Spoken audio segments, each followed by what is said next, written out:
Welcome to the Exploring Washington State podcast. Here's your host, Scott Cowan.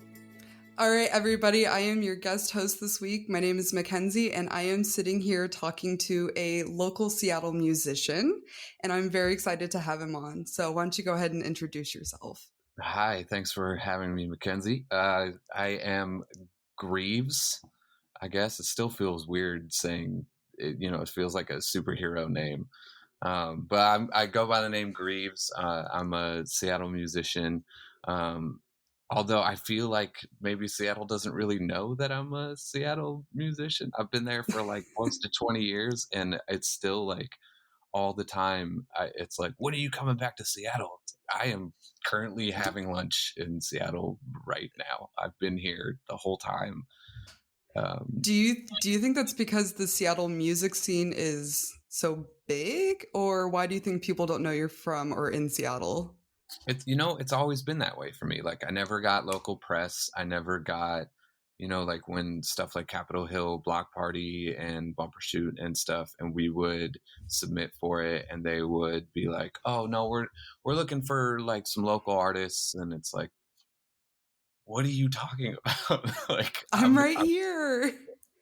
And even when I inked my contract back in the day with Rhymesayers, and I was charting on the billboards and had like major selling records on iTunes, and we'd apply. We never got written up in The Stranger or anything like that, or anything. Seattle has always escaped me, actually, somehow. Interesting.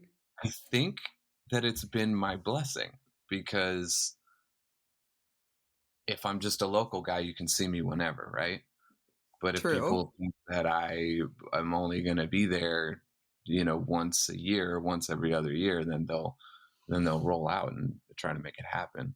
I'm not saying that nobody doesn't know that I'm from Seattle. They clearly do, but I think in the grand scheme of things, people get a little bit confused about where I'm from, because I grew up in Chicago and Colorado, and then I've lived in Seattle since high school, and I'm almost 40 now, so it's been a while. And you're a Seattle local now. 100%, yeah. And I signed to a Minnesota label, so everybody thought I was from. Even people in Minnesota think I live in Minnesota, and I have not and never will live in Minnesota. Those winters are not worth it. No, hell no. But long story short, I am a Seattle artist. Yeah. You are a Seattle artist. So in the beginning, you said it feels weird to introduce yourself as Grieves. Did you used to record or like perform under a different name? No, it's always been this, but it's still, I think there's just a part of me that's like, I know people that they just strictly go by their like hip hop rap name, and they don't want to be called anything else. And it's still weird for me to like have it, because. Do you mean when they're like introducing themselves to people they meet on the street? Yeah, like, what's up? I'm Lil Bootsy or whatever the hell. Yeah, it's pretty common. And when you're on tour, like most of the time, people don't even call you by your name. They just call you by your rap name. Like, so you're just in a bus or a van with people, and you're just like, "What's up, Wabba Wabba?" And that's super you have weird. To Google and then you their come real back, name, and everyone's like, "Hello, Benjamin." And you're like, "Huh." Like, wait, where am I? Yeah, it's definitely two different worlds. So how did you come up with the name Grieves? Because I was trying to explain that to my daughter earlier, because I was listening to some of your music today. And she said, "Oh, who is this?" And I said, "It's Grieves." And she was like, "What?" Because normally the music that I listen to around my kids is like, kids music. And I was like, how did you get to that? I don't know. I was young and angsty and like dabbling in all things of hip hop. So I was like, DJing and writing graffiti and rap battling, and unfortunately trying breakdance. I mean, at least you tried it, right? I just, I was enthralled, right? I was so into it that I just wanted to be a part of all of it. And So I think it was like kind of like the graffiti part meeting the hip hop part, or the rap part. But I was signing up for like a rap battle, and the lady asked my name, and I just gave her my regular name, and she's like, "That's your rap name?" And I was like, "I don't know. This is my name." She's like, "You need to go get like a rap name." And so I like walked around for a little bit, and I was like kind of playing around with those letters, and then it just Grieves, and then I just such a stressful process. I didn't want to go through it again, so I just Oh left. yeah. Although I do like the idea of a rapper going on stage and being like, "What's up, guys? I'm Benjamin." Like, My name's Benjamin Howard Loud. I'm about to fucking eat this guy alive. Here we go. I think it would be fun. Okay. So rap battles, when did you start doing those? Uh, 15, 16, 17. And if I look like this now when I'm almost 40, imagine what I looked like when I was 15, 16. I look like a little sperm with legs. It was not a good situation for me to be putting myself in. Um, but So it's fair to say you didn't win many of these rap no, battles? I got ate up quite a bit. Yeah. But at the same time, I just thought it was what it was. And I was like pretty good at freestyling, but I wasn't good at making fun of people. So it didn't really work out for me. But um, I'm glad that it didn't work out for me, because I've noticed in that world, there's not often a transition where a battle rapper has a successful musical career. And ultimately, it wasn't the aggressiveness and almost like toxic masculinity of the battle rapping that got me. Like, I don't really like sports all that much, and like the competitive side of that didn't really interest me. I just thought it was my way into making hip hop music, um, Okay. because I was young and I didn't really know. But it introduced me to some people, and it like taught me more about hip hop, and then it got me introduced to some people that taught me more about the recording process and stuff like that. And one thing led to another, and it just became more. Right. Did you grow up listening to primarily hip hop music then? I was all over the board, honestly. Especially as a kid, I feel like young people identify themselves by the music that they listen to, and um, I listened to a lot of different music because I think I just had a hard time identifying with anything as a kid. But no, it wasn't primarily hip hop. Probably until like high school rolled around, and then I was like, you know, smoking blunts and listening to Wu-Tang. I love Wu-Tang. Yeah, Wu-Tang changed my life. Like when I heard that, I had never heard anything like that, and it made me dive deeper and deeper and deeper into hip hop, as well as hearing the Rhymesayers stuff, which ended up being my alma mater. I ended up signing with Rhymesayers later in life, and that was a huge influence for me because it actually defined a lane for me. It showed me that the music and the feelings and the emotions that I had actually had a place in this art form. So that was very inspirational for me as well when I heard that stuff. I grew up in a neighborhood where it was primarily hip hop music being played. And like in the house, my mom was always blasting like Cyndi Lauper and Madonna and good 80s music. But I remember when I heard Eminem and D12, my band, on the radio for the first time. I must have been like 6 or 7 years old. And my eyes, I was like, oh, what is this music? And Yeah. it opened up my entire world to hip hop. And since then, I've been a huge fan of hip hop. So I know what you mean. You listen to these different genres trying to figure out what do I identify with. But Yeah, and I at the end of the day, I think music triggers an emotional response from the listener, and that's why we like it. And so I think especially for me, like there was a moment where I became very like hip hop centered, And then as I became more educated about music and stuff like that, I started to realize that like there is no hip hop without everything else, right? Like, because it's such a sample at the beginning, it's such a sample based art form, which is why I liked Wu-Tang. I was like hearing my dad's records in there being like, what the hell? Yeah. So it was really cool for me because it took something that I thought I already knew and made it something completely different, which is awesome. But for me, moving forward, not only with a career, but just as someone who loves music, I definitely unpigeonholed myself. Like I wanted to have everything because I wanted to be better at this.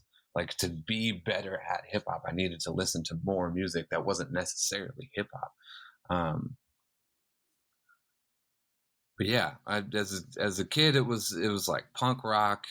I had a metal phase for a while. Really got into Metallica.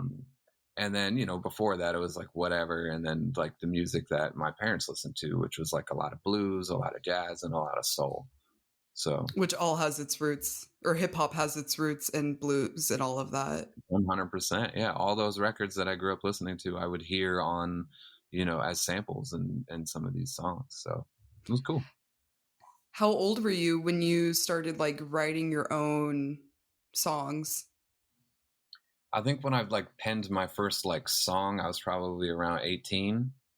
But I had no idea what I was doing. I had no idea how to like count bars, but I knew that I didn't want to be battle rapping. And so I was like, and I had been writing before that, but like, as far as like an entire thing where you write a song to a musical accompaniment, I would say 18.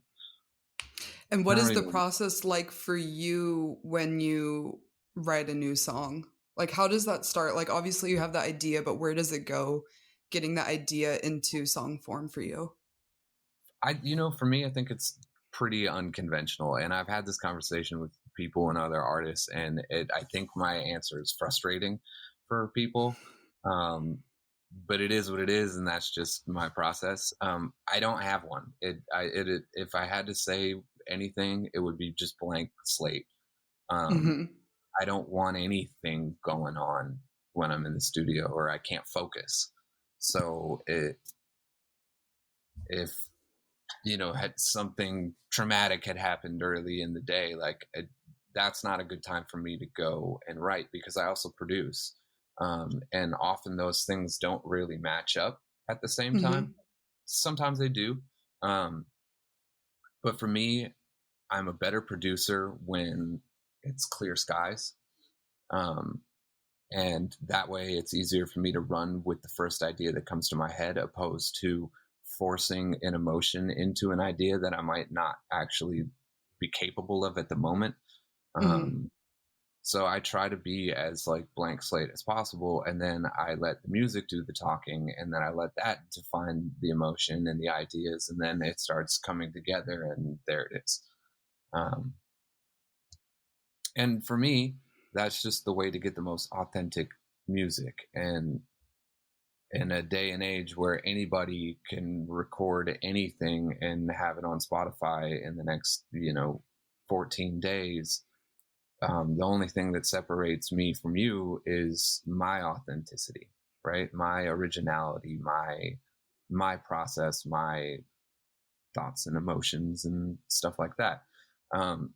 So I've never really tried to change it up, and that means that I'm not as prolific as what a lot of people are today, and we're definitely in an era where it's content, it's quantity over quality a lot of the time. And they're calling music content and, stuff like that. And if that means that's the end of my career, then I guess that's the end of my career. But I'm going to hold fast. I'm going to hold steady to my process, because that is what has made the music that everybody has liked. And I've made so many decisions to keep that process in my life. And I've let a lot of things go, and I've steered myself down the direction that's like, this is the music that I want to make, and this is how I want to make it. And if those things change, then I don't necessarily want to be making music. I mean, I'll always have that for myself, but as far as a career is concerned, I've been doing this for almost 15 years now.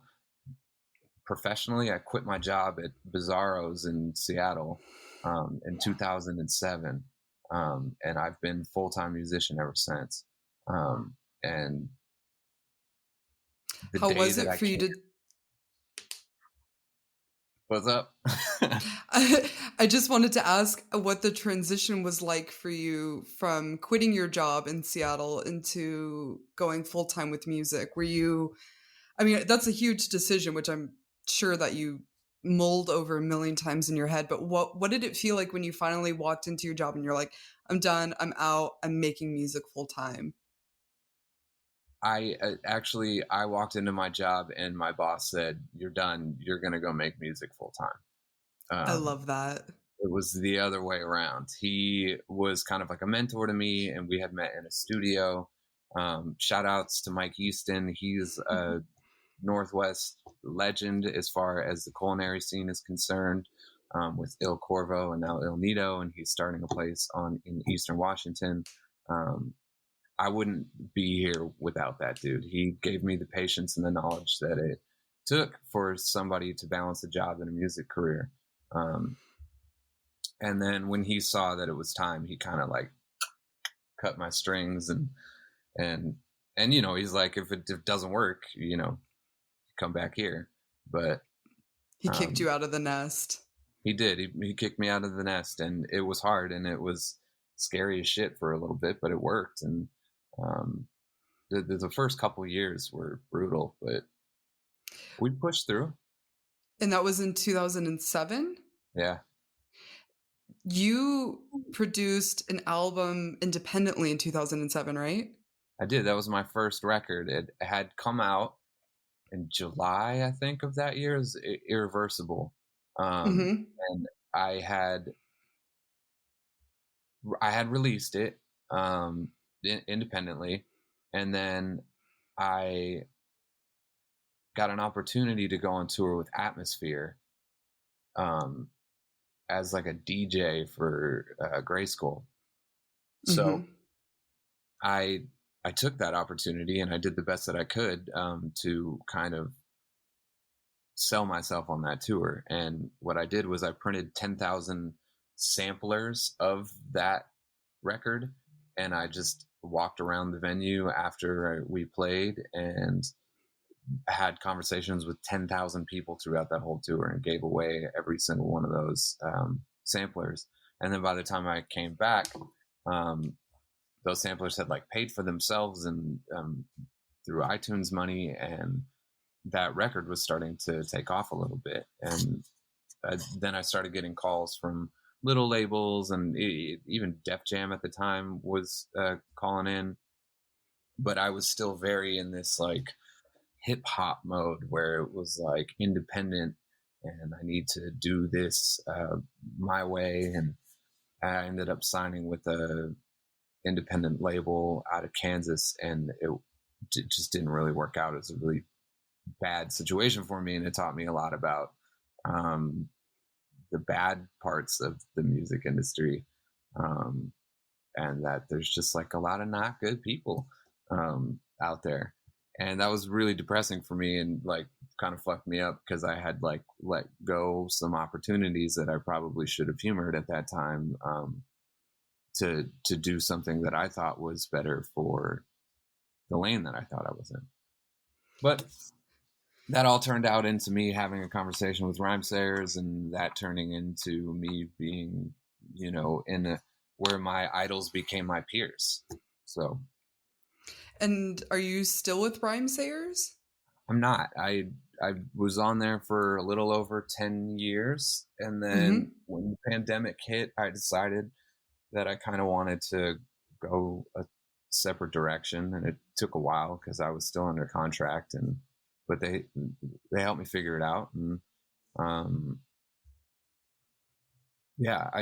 don't know. I freaked out when the pandemic happened, and, with a kid on the way and making half of my money, and it's just, I didn't want to be tethered to a deal anymore. And I also honestly, like, I think that I did everything that I could over there, as far as like building for them and for myself. There's no love lost at all. It's just sometimes you just run out of road. Right. So before we hit record, you were telling me that when the pandemic hit, you were on tour. Yeah. So you said that you were on tour for like 8 days before you had to pack up and leave? Yeah, we had started this. I just signed with a new agency and had this new tour set up, ready to go. Started the tour with all this talks on the news about COVID and, all the stores wiped out of hand sanitizer and the super Toilet paper. weird. Yeah, the toilet paper didn't happen till later, but it was Oh. like you couldn't find anything like Clorox wipes or hand sand like anywhere, and even in the like sketchiest of truck stops, like on the way to Sacramento to start the tour, you couldn't find anything. It was weird, but we had this bus and it was like wrapped and sponsored, and it was the most like well prepared I've ever been for a tour, I feel like. And then 8 days in, I mean, definitely not 8 days in. Like, it was happening before. Like, they were cutting caps on rooms and cutting things down and down and down and down. And then by the 8th day, it was like we were in Canada, and my tour manager was like, we need to get out of here because they're going to close down the borders, and we need to get back to the US, and like, this thing is over. And it was just like heartbreaking. And we had 2 months worth of merch in the trailer that we had just ordered. So it was like, I've never lost that much money in my life. It was a very intense emotional gut bomb, to say the least. But I went home, I posted a little thing on Instagram and was like, well, this sucks. I'm sorry for everyone that had tickets. I'm not going to go ahead and say we're rescheduling it. We're just going to cancel it. Just because, and in the 15 years of me doing this, I've never seen a sickness swipe the country that shuts down people being around each other. And I'm assuming that it's not going to go away very soon. Right. And so I posted this thing and I was like, but if you guys want to buy merch, I would really appreciate it because, ouch. Yeah, no joke. On the bill on that one. Yeah. And they showed up. Like, within a week, I had filled that close to $50,000 hole in my pocket. And wow. Yeah, it was the craziest. And I shipped it all out myself because I was like, well, I'm not paying my merch company or anything. Like, I'm going full indie on this because I need every last dollar. And like I had mentioned, that tour was supposed to kind of be like my maternity leave because my partner was pregnant, and that was supposed to be enough money for me to come home and chill for the next like year and a half while we went through the trenches with the baby. And trenches they are. Yeah. And so now I'm battling a whole new lifestyle approaching me. I'm battling worldwide pandemic, not being able to tour, which is a major source of income for me, and battling kind of my brain because I don't really know what I like. Like I said, it's better for me when it's clear skies, and I just didn't have clear skies at all, and I didn't really know what to do musically. And so I ended up making a lo-fi record called Canopy, just because that was like the best way for me to communicate how I was feeling. And there's no words. It's just all music. And then that confused the shit out of my fans. They're like, wait, what? Are you going to re-release this with raps over it? And I was like, nope, this is it. this is how I'm Interpret it feeling as right you now. will. Yep. So it was just like all these different things, and then then my son was born, and I just went full force into that, and it's, I don't know, and here I am now going on my first tour, and years later, he's a year and a half old now. Have you performed at all since the beginning of COVID or since your son's been born? Twice. One like weird little free show in Seattle down like on the pier. And then once in Alaska. Alaska? Yeah, I did a street festival thing with Lupe Fiasco out there. That sounds fun. It was cool. Yeah, it was fun. Alaska seems like a funny place to have a hip hop concert, but I mean, show there's up. people listening to it everywhere, I guess. Yeah. And nobody goes to Alaska, right? So it's nobody goes to Alaska except like retired people on cruises. No offense to retired people on cruises to Alaska right now. Also, if you're a retired person on a cruise listening to this podcast, go hit that buffet for me. All right, go fuck it up in the buffet for me for a little bit. Get some mac and cheese for me, please. Has your process of do you feel differently as a musician now that you're a father? Do you does that make sense? I feel tired. That never goes away. Just so you know. I definitely feel tired. Yeah, I do. I do feel differently, but it's just like an emotional slide. It's not. There's still me, and there's still the music that I want to make. I'm just trying to not make dad rap. I'm trying to not make music. I don't want to make music where it's like, here I am in my life, and this is where I'm at. And if you don't like it, then too bad for you. And the music that I'm making right now is, I've all of a sudden decided that I'm hoarding phone books and eating nothing but peanut butter for the next 3 years. And I'm going to talk about it in every song, and I'm going to force you to like it. And if you say anything bad about it to me, then you don't understand my artistic process, and you're not supporting me as an artist. Like, I'm not doing that to my fans. I want to still continue to make the music that I've been making. I just, I might have a new lens, but I'm not going to hit them with the woke up and change the diaper shit, like I don't want to do that. I think you have to release a single about hoarding phone books and eating peanut butter, though. I don't even know where to find a phone book anymore. It happens. It happens so much, and I don't even. It turns me off from artists when they do that. I understand what you mean. So I'm trying to not be that. So we'll see. But that's definitely becoming a father, and being a father will be a huge part of my identity. It's just, I'm so new to it right now that, I don't want to dive all the way into that in my artistic process, because I've been an artist longer than I've been a father.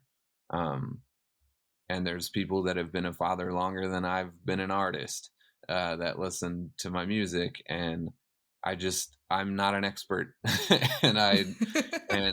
and what I think about being a dad today could be different tomorrow. It's like this ever changing roller coaster. I love it. It's the best. It's just, it's kind of a me thing. I don't really want it to be a music thing. I can respect that. I think that's important to have it together, but still separate. Yeah. Because there's a time and a place for both, I think. But has how you identify as an artist changed throughout the years? Because that's obviously also something that's very personal. You're making music and you're dealing with your emotions, but has how you identify as a musician changed? Absolutely. For me, I think a lot of it comes through knowledge, like knowledge of music in itself, like becoming more technically sound at things, like gaining more theory, becoming better at my craft, has opened the doors for me creatively to do things that I didn't know I was capable of doing, and B, didn't know that I really wanted to do. My Like what? tonal palette does change as I learn more, right?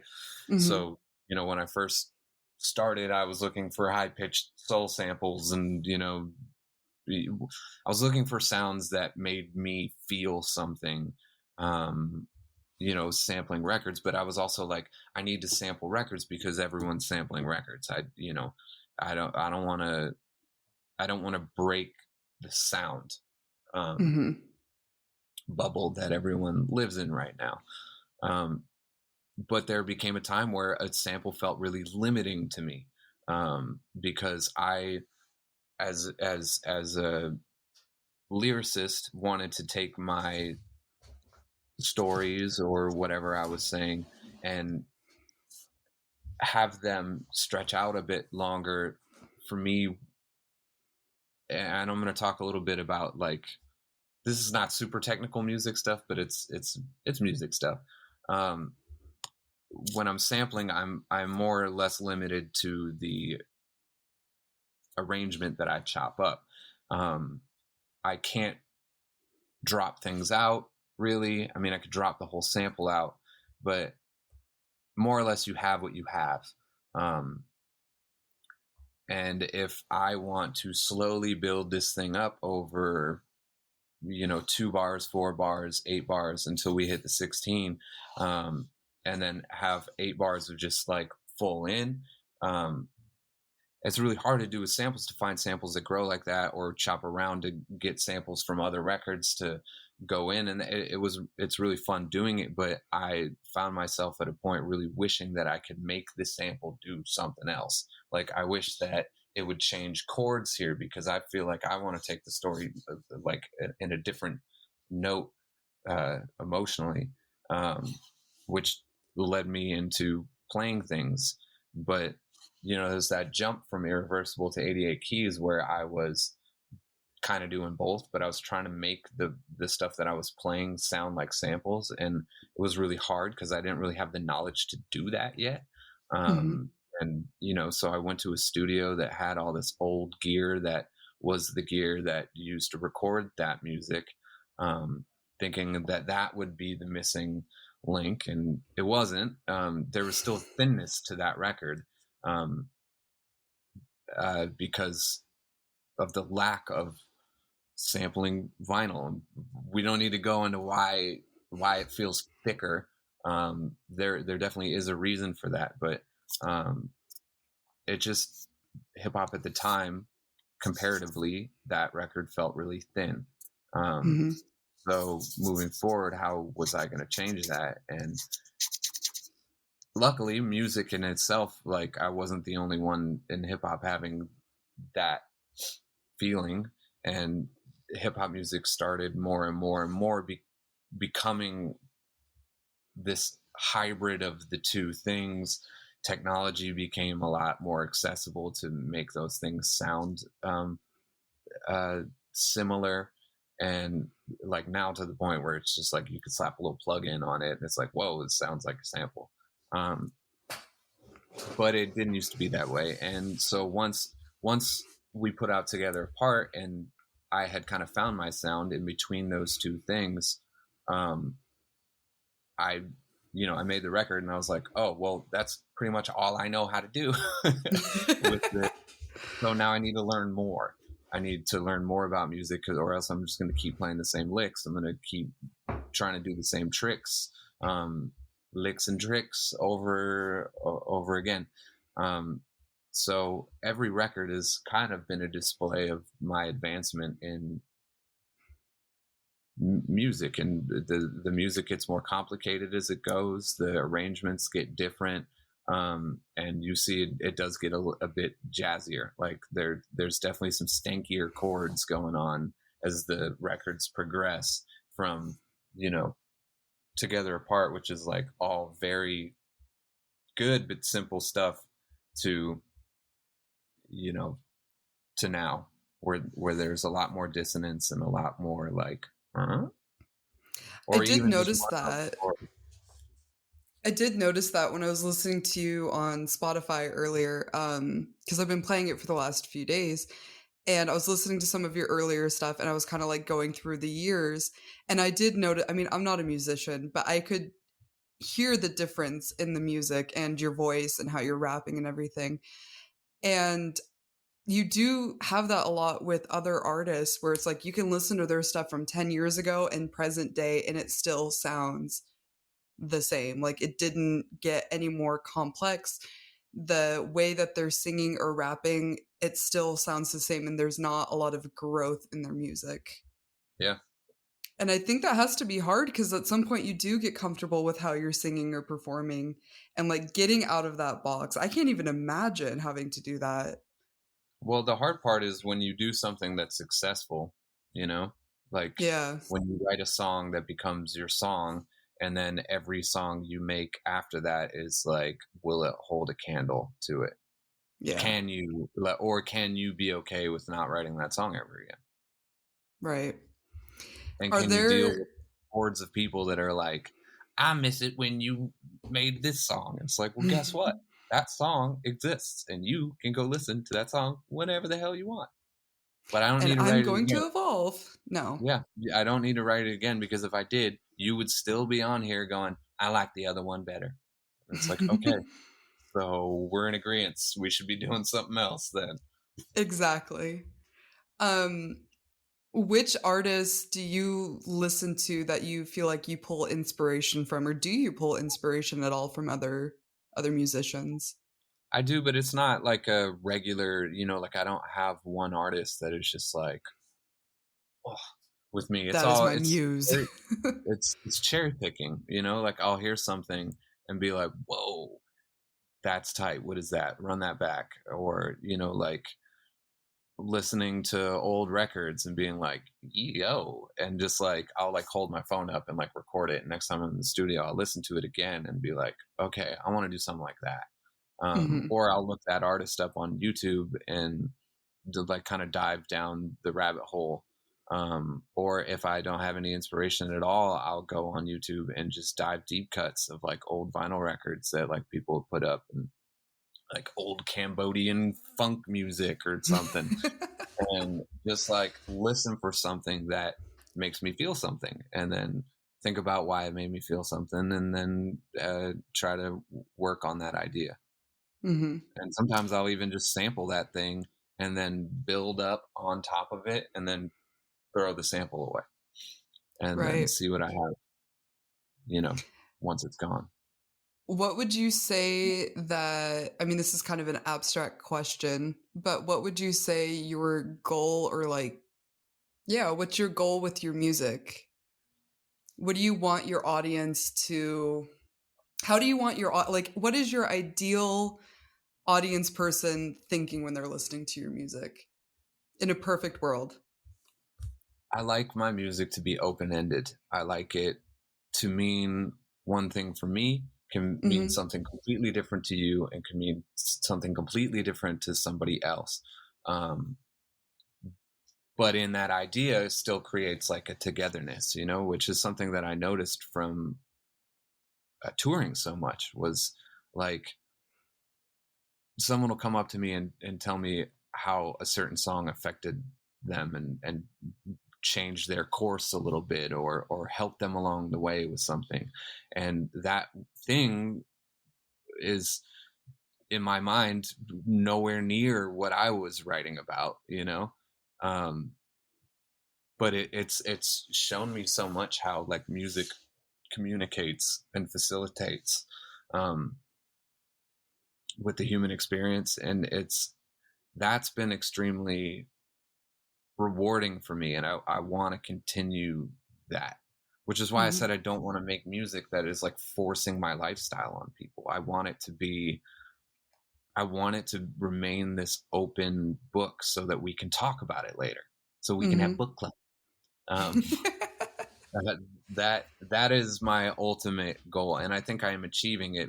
My goal would be to maintain that for as long as I'm happy doing that. Mm-hmm. Is there a certain artist that would be like a dream, like to work with for you?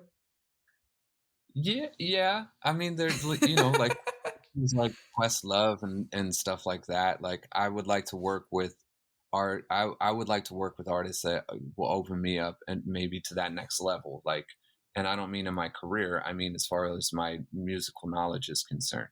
Right. Because when I wrote Running Wild, I was working with a producer that was just like anything. He was so good, and just being around him, I learned so much.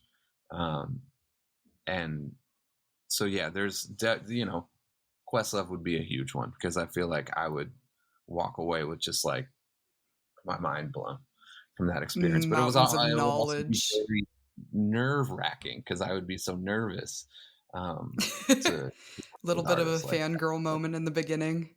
Yeah, it would be really hard. But yeah, Questlove for sure. Questlove for sure. So your tour starts this Saturday. Yeah. How are we I'm in feeling? Atlanta now. We're feeling all of we're 0 to 10. We're all of the numbers. It's I'm happy to be doing the thing that I'm good at again. It's been a long time. I haven't, and I do feel like that was affecting me over the pandemic, is like I just didn't get to do the thing that I was good at for a while. And it's a weird thing.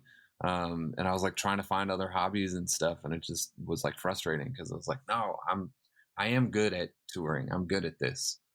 Everything that comes with it, like the organization, the planning, the dealing with the stress from it, the traveling, it's just like, it works for me. Yeah. What So were there's some of the that. hobbies that you tried during the pandemic? Well, I'm not a great carpenter, or a handyman. I am not great at pottery, and we're about to find out Pottery. and we're about to find out if I'm good at whittling. Whittling? Oh yeah, I'm gonna start making spoons. How did you get to whittling? I don't know. I mean, I took That's an all. online plumbing course during the pandemic when I was in lockdown. But whittling, okay. I just saw like a hashtag of like some wooden spoons, and I was like, those are sick. And then next thing you know, I got some wood blocks and a little whittling set. It's a And good tour hobby. well, I didn't bring it with me on the road because I don't want to cut my finger off and have to. Oh, well, I mean, fair. But I could see myself sitting on the back porch, giving a whittle or Give it. two. I can't even imagine. Um, so when does your tour end? I should be home by April 20th. And your show in Seattle is in April as well, right? 30th. April. Yeah, Okay. I'm pulling the trigger on a lifetime goal in Seattle, and I hired an orchestra, and we've redone the music completely, and it will be fully orchestrated and performed with an orchestra. And that will be at which venue? At the New Crocodile, Belltown. A full orchestra. Yeah, it's gonna be crazy. That's gonna be So nervous. amazing. Yeah, and I'm on tour right up until it, and then I just got to jump in and be like, okay, I got like 10 days to make this happen. How do we? So It the is like the lifetime. most complicated, expensive thing I've ever embarked on as far as a live show is concerned. I can't even imagine how much a live orchestra would cost. It's not cheap. But that sounds amazing. No, I believe you. Cheap. I have a friend who's a professional oboist, and I'm like, that's okay. Oh, So shit. what was the We don't have an oboist. motivation? Oh, you don't have an oboist. Maybe you can hire her. What was the motivation to have a full-on orchestra for this show? Same thing that we were talking about earlier, just pushing that knowledge forward, you know, like evolving the music. And a really cool way to evolve music that already exists is to just completely, you know, you see artists do it all the time with like, you know, the acoustic version or something like that. And I want to go well beyond that and just have the orchestral version. That's amazing. So I pulled the trigger on it. And my buddy, who is a composer for the Seattle Symphony and stuff like that, he rewrote and charted all the songs, and yeah, it's happening. It's crazy. How long did it take him? Do you know how long it took him to rewrite all of that music? It took him a while, and he's still got one left to do. So, wow. But then, you know, he's assured me that pretty much now that it's written, you know, especially with the people that we've hired, like they're all pros. So he's like, we could do one rehearsal. We could do no rehearsals and they'll play it flawlessly because they just read it the way that I wrote it and it goes. And I'm like, yeah. Well, we're going to need more than that because I'm going to cry when I hear it. So, and I definitely don't want that to happen on stage. So. That is just going to be such a magical moment for you the first time you hear that. Yeah, it's going to be wild. Even just hearing like his little MIDI demos, I'm like, whoa. Oh, I'm so excited for you. So I'm excited about that. That's a big thing for me. Even if Seattle doesn't know I'm from Seattle, I'll be in Seattle with a Seattle orchestra. Okay, Seattle? They're going to know after this podcast goes live that you're from Seattle. They will know. What has been your favorite venue to perform at in Seattle? Or in Washington, even? It's the Crocodile. I love the Crocodile. I feel at home at the Crocodile. I love the history of the Crocodile. That's just my home court. It always has been. It probably always will be. Even though it moved to a new building, I think that's super cool. And that opened up kind of an opportunity for them to be something new and something that Washington or, you know, most venues on the West Coast don't have. And now there are 3 venues in a hotel, which is like crazy. So I'm really excited and really pumped that they took something as bad as like a full shutdown of the music industry and turned it around into like, okay, well now we have the time to become this mega beast of a venue, and they're a one-stop shop now. You can pull the tour bus up, have your hotel, get dinner there, play your show, watch a movie in the movie theater, and, you know, go to bed, take off, and not wait to, you know, be excited for the next time you can come back to the Crocodile. So that really does sound like an ideal venue. They've leveled up, and it's insane. It's amazing. And it's huge. It's in the old El Gaucho space downtown. Mm-hmm. So it's gonna be a big deal, and I'm really pumped to take this show there. Well, especially one with a full-on orchestra. Yeah, it's the perfect way to open it up.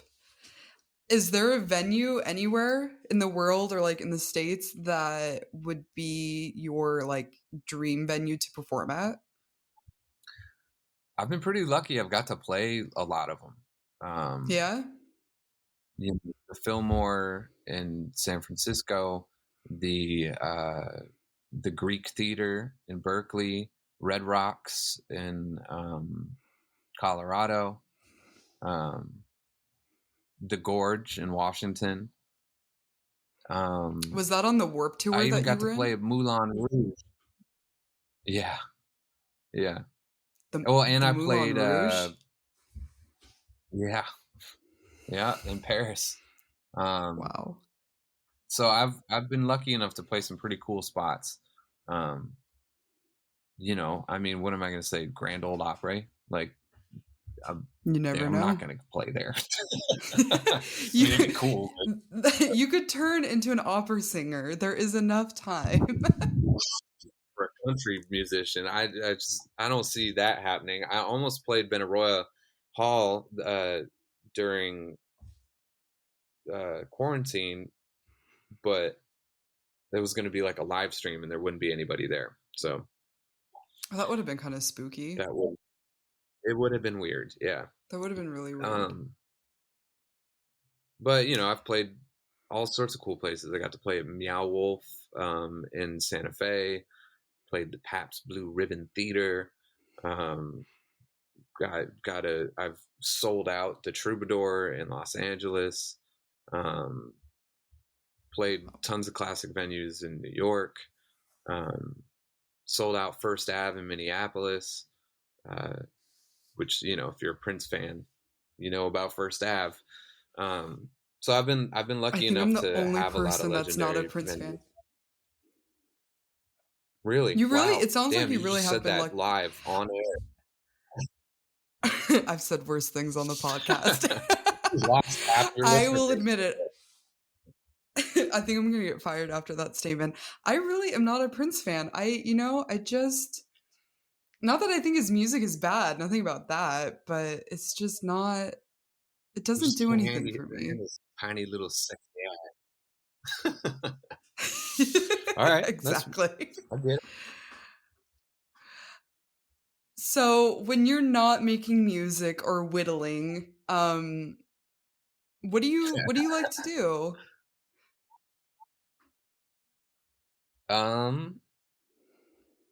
I like to cook. I like to hang out with my family. I like to play video games. I PC game. For a while, I was like doing the Twitch stuff, and I was making cocktails every Monday on Twitch, which was awesome. I got into that. So yeah, I like making cocktails. I'm not the greatest at it, but I'm working on it. We had a guy on our podcast that in the pandemic, he quit his job as a bartender. And he made this, like, I think he's from Seattle, if I remember correctly. He has like this whole box of like cocktail cards where it teaches you, and you have like a QR code and you can watch him make the cocktail. And there's like over 100 different ones on there. And he like includes the history of the cocktails too. Yeah, it's really cool. Yeah. That's interesting. And you like it helped buy me the learn how to make cocktails. Yeah, it's like it comes in a box. Learning how to make cocktails during the quarantine because they're like, fuck it, I need a drink right now. I was just doing shots of straight vodka at one point. I was like, I can't. Woo! Yeah, I missed the nice cocktails, and everything was shut down. So I got with my buddy and started doing a Twitch stream where we just like made cocktails with each other, and he, you know, knows how to make all these crazy drinks, and so he'd just be teaching my dumb ass how to do it. And we did it every Monday for like a year and a half.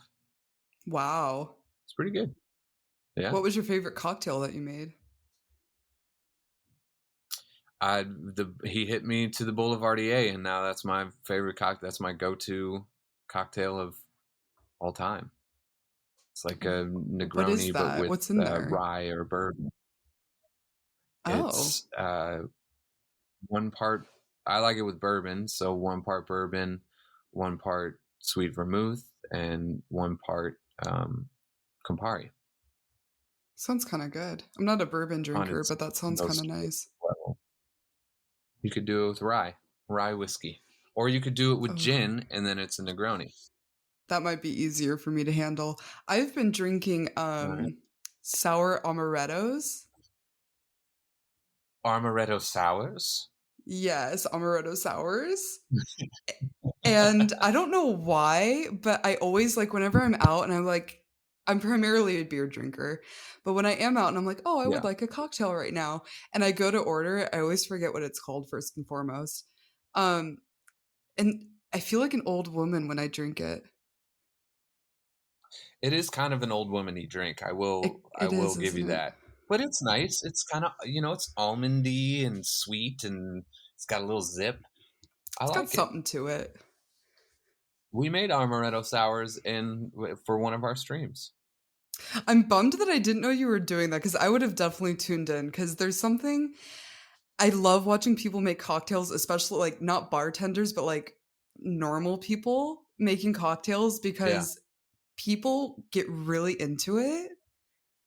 And it's just, I don't know, I think it's fun to watch people make cocktails. Well, it was us just getting drunk and talking shit, but it worked out pretty well. We built up kind of a nice little viewer base, and we built up like this little community out of it, which was pretty cool. We just kind of, he got really busy at work once things opened up again, and he works in the cocktail. He works for a distillery. So, and then here I am touring, so I don't know how I'm going to do that from the road. It's probably not a lot of time left over to sit around and make cocktails. No, not with all the driving too. I can't be that drunk every Monday. No, that'd probably be bad. Don't do that. Don't drink and drive, folks. Don't you dare do it. No, it's not worth it. All right. I want to thank you so much for being on our podcast with me this week. Can you let our audience know where they can get tickets for your show in Seattle? Yeah, you can go to my website, and even if you're not in Seattle, you can go to my website, which is grievesmusic.com. And there's a little events tab there. And if you scroll down to the bottom of the events tab, because I'm on tour, but if you want to come see me on tour, come holler at me. Yeah, just scroll down to the bottom. It's that last show there. It's a very modern art looking ad mat. So, but yeah, you go there, and then also from grievesmusic.com, that will lead you anywhere you need to go as far as I'm concerned. It'll take you to music. It'll take you to the merch store. It'll take you to a bio if you didn't learn enough of me from here. And yeah, that's your one-stop shop for me. I'll include that in the show notes as well. So if anyone wants to just scroll down in the description, you can click it from there as well.